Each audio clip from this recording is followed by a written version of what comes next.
Les amis, bonjour, j'espère que vous allez bien et que tout se passe pour le mieux pour vous. Allemagne, Espagne, un partout.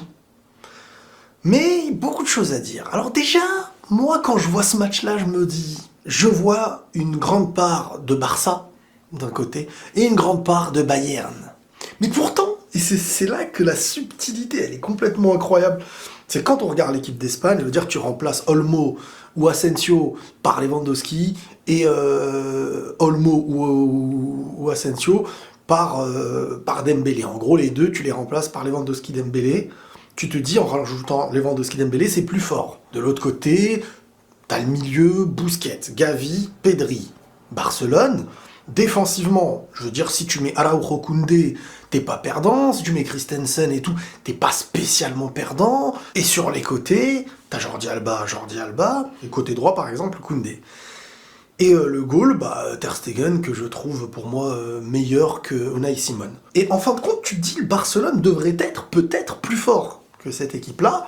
Et en face, c'est le Bayern. Tu peux dire globalement, c'est le Bayern. Alors, c'est sûr, il n'y a pas Davis, il n'y a pas certains joueurs, mais globalement, t'as une grosse part du Bayern. Et pourtant, le Bayern qui joue le Barça, si ce n'est on retient sur je sais pas combien de confrontations une bonne mi-temps du Barça, eh ben tu te dis, l'Allemagne va écraser l'Espagne. Mais en équipe nationale, alors bien sûr il y a d'autres choses qui changent, hein. Il y a un système de jeu, il y a un coach qui est différent et tout, et ben t'as cette équipe d'Espagne qui est pour moi totalement dominatrice. Et tu sens une supériorité. L'Allemagne peut jouer quelques coups, mais l'équipe d'Espagne, il n'y a pas un joueur individuellement meilleur joueur du monde, mais c'est plein de joueurs collectifs qui se comprennent et qui respectent la même stratégie. Ils respirent la même langue, ils respirent le même football. Et là où un Asensio au Real, dans un système de jeu où on ne saura pas spécialement où le mettre, là il se retrouve dans une équipe d'Espagne où son profil est totalement fluide, totalement en accord. Et c'est ce que je dis quand je dis que pour moi Asensio est plus utile au Barça qu'au Real. Ça ne veut pas dire que je veux m'en débarrasser s'il fait des bonnes performances. Ça veut dire que pour le football de construction, je te la mets, je m'en vais, je te la mets, je truc, chacun ça. On est dans chacun sa zone, et voilà, le football qui circule, hein, l'objectif de domination, de suraddition de passes, etc. Et ben tu sens que des mecs comme Asensio, Olmo, Ferran Torres, Pedri, Gavi, Busquets, domination en possession, ils sont là, et c'est ce qu'ils aiment. Et ils respirent la même chose. Et l'Allemagne a deux doigts de perdre ce match, qui joue avec ses armes, même si c'est vrai que quand Sané est rentré en jeu, je trouve que ça a apporté, j'espère que pour eux en tout cas, ça y est, il revient en titulaire, et que un petit peu comme au Bayern, quand ils savent pas qui faire attaquer, tu leur mets un joueur comme ça, quoi, qui devant peut prendre la profondeur et tout, parce que c'est un manque. Alors, bien entendu, pour moi déjà cette équipe d'Allemagne, elle est pas impressionnante au vu de ce qu'elle est capable de faire quand tu vois les noms. Mais les noms ne font pas tout. Ça n'empêche que Japon défaite, match nul ensuite contre l'Espagne, et voir que c'est un petit jeune comme Musiala, 18 ans je crois, ou je sais plus quel âge il a, qui est pour moi, qui porte les espoirs allemands à travers ses prises de balles.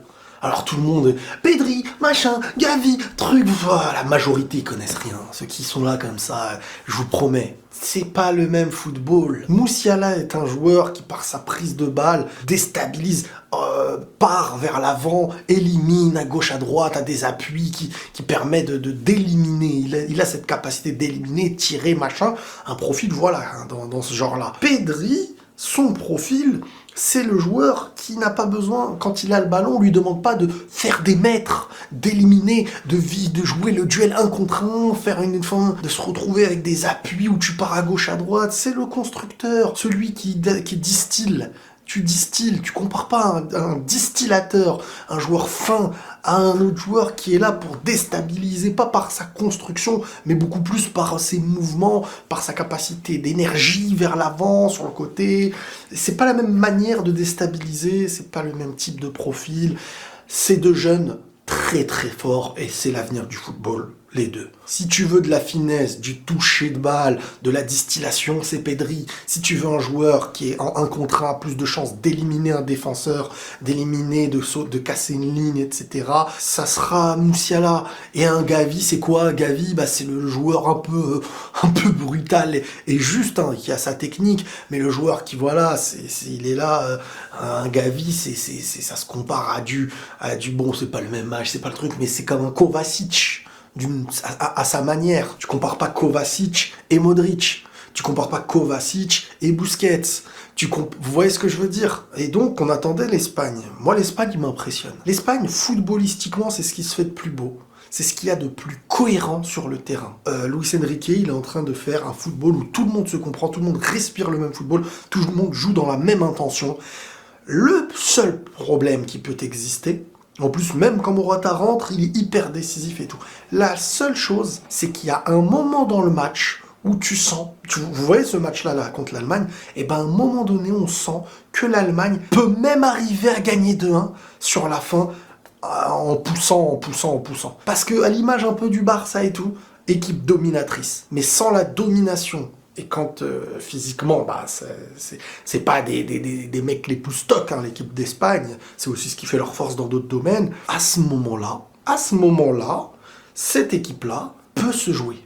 Elle peut être déstabilisée. C'est-à-dire, en gros, si une équipe arrive à faire passer la tempête quand ils sont comme contre le Bayern, le Barça, première mi-temps, et ben ils marquent pas et tout, deuxième mi-temps, ça y est, ils sont écrasés. Et ça y est, ils peuvent plus rien faire après. Tu sens que physiquement, ça fait plus la diff, et la construction n'est plus aussi déstabilisatrice. Donc cette équipe d'Espagne, pour l'instant, montre pour moi l'un des meilleurs visages, mais ils ont encore pas le côté hyper tueur. Même s'ils en ont mis 7 contre le Costa Rica, ils ont pas ce côté encore hyper tueur, même si je trouve qu'ils sont quand même plus efficaces que la dernière compétition, que ce soit la Ligue des Nations ou la dernière ou l'Euro. Mais très impressionnant dans leur football. Des joueurs comme Ferran Torres, encore une fois, qui avait raté un truc de ouf, bon, il y avait hors-jeu, mais tu vois quand même le joueur, il est un petit peu ce qu'on avait évoqué la dernière fois. Bon, c'est un bon joueur sur le terrain, capable du meilleur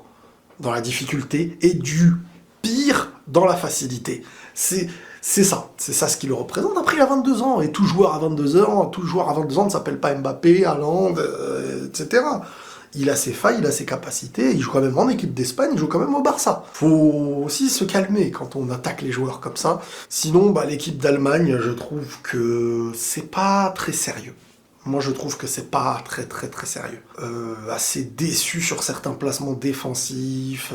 Neuer, je le trouve plus au même niveau qu'avant, même s'il est là encore. En fait, ce gars est tellement un monstre, il avait tellement un potentiel énorme, qu'il lui reste du qui d'avant, en fait. Il lui reste cette intelligence, mais plus les années passent, plus on sent qu'il n'est plus aussi... Il ne terrorise pas l'attaquant comme avant, même s'il est capable de faire des trucs de fou, encore une fois, dans la motivation d'une supériorité. Mais dans un match à enjeu et tout, à enjeu face à une équipe dominatrice et tout, il a quand même fait l'arrêt au début contre, je sais plus c'était qui le tireur, Olmo, je sais plus qui. Mais ça n'empêche que, voilà. Maintenant, c'est vrai, le questionnement, réfléchissez bien au questionnement que je vous ai dit. Prenez la compo de l'Espagne et rajoutez ce qui manque avec le Barça. C'est-à-dire que vous gardez le même milieu, devant, vous retirez Asensio, Olmo, vous gardez Ferran, vous mettez Lewandowski, c'est quand même mieux normalement, et Dembélé, c'est quand même mieux aussi. Derrière, je veux dire, tu peux mettre Koundé, Araujo, t'as de quoi mettre, t'as pas de quoi te plaindre, et au goal, t'as Ter Stegen. Tu te dis, t'as peut-être une meilleure équipe avec le Barça, mais tu te dis que si ce Barça jouait l'Allemagne, on dirait qu'il se ferait bouger, à l'image de cette Allemagne qui est presque le Bayern. C'est marrant parce que il se passe deux choses différentes en fonction de presque les mêmes joueurs qui ont un instinct de supériorité dans un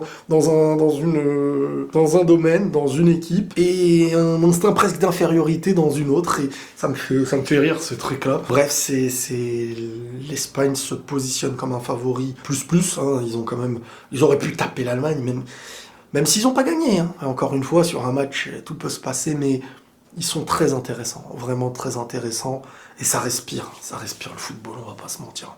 Moi, c'est un petit coup de cœur, hein, je vais pas vous mentir, c'est un coup de cœur. Et puis, faut pas oublier que ça fait jouer de la jeunesse, hein. Pedri, Gavi, Olmo, je sais pas il a quel âge, Ferran Torres, 22 ans, Asensio aussi, il est pas vieux. Bref, on va se retrouver juste après, peut-être les gars, pour un live. Abonnez-vous à Twitch, prenez tous soin de vous les amis, et la paix sur vous.